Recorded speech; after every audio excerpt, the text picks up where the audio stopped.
Are we rolling? Yeah, you're rolling. Alright. We had a misunderstanding, okay? We checked into a hotel.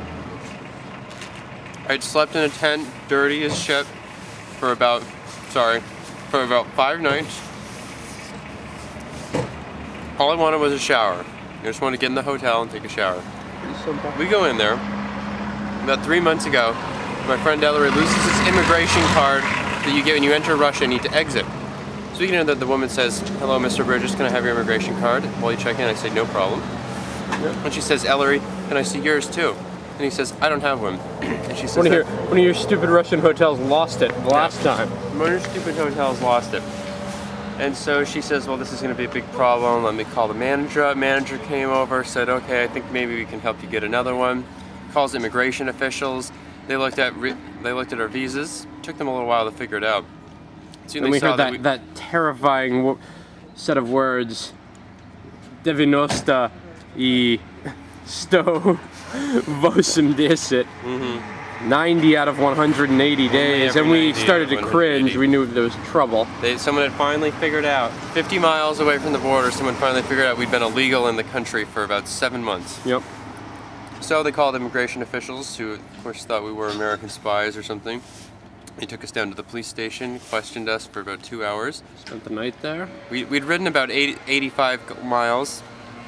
Had not, didn't get to sleep in a bed, didn't get to eat dinner or anything. They threw us in the cell for the night. We had no idea what was going to happen.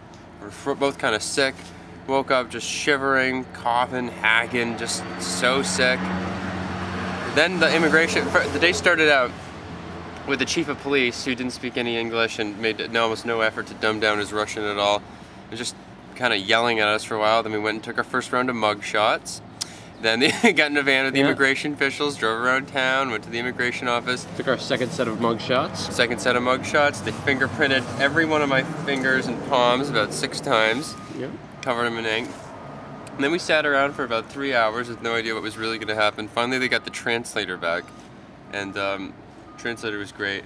And we went up there. We thought we were going to go to court. We're just waiting in a small room. We're just like, man, what's actually going to happen here?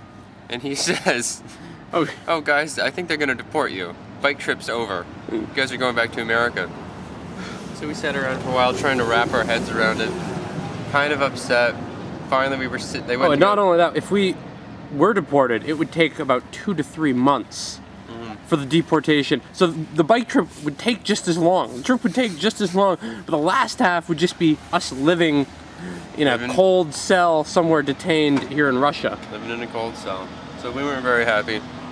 And then they said, "Okay, we're gonna go talk to the superior." Superior made some decision. We were sitting here just rationalizing things, saying, "All right, well, the trip's over. What we did was really amazing. We rode a bicycle across Russia.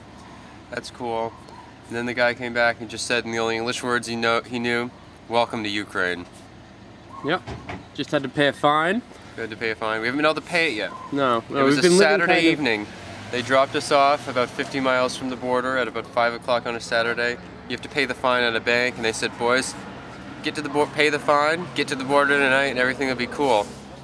Obviously, there was not enough light in the sky to ride the bicycles 50 miles. Nor could we pay the fine because it was Saturday, so we hid out at a hotel outside of town. And then rode our bikes here today, about almost 2 days later. Yeah.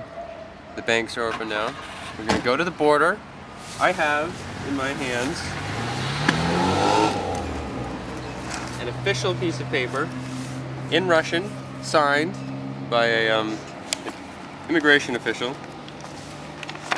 In my hands, since cycling across Russia is technically on a bicycle, it's technically an illegal act. It's all in Russian. I can't read any of it. Nope. And hopefully, and by the way, this was the least amount of paper that you could have possibly imagined. This whole thing probably took about 3 trees, just that 24-hour period. I can't imagine what would happen if you got deported. How many trees would have to die to get me across the Atlantic Ocean? A forest. It was insane the amount of paperwork that was going on. It was pretty, At one point, to start it off, they were taking witness statements in the hotel. They were making the security guard there and the woman who called the manager, they had to sign witness statements for the police. then, and I mean, it wasn't like there was a crime. Well, they didn't know. There may have been a crime. I can never be too sure. No. But today, hopefully, we'll be out of Russia. And into Ukraine. Russia too. I've heard the paperwork's pretty bad there too.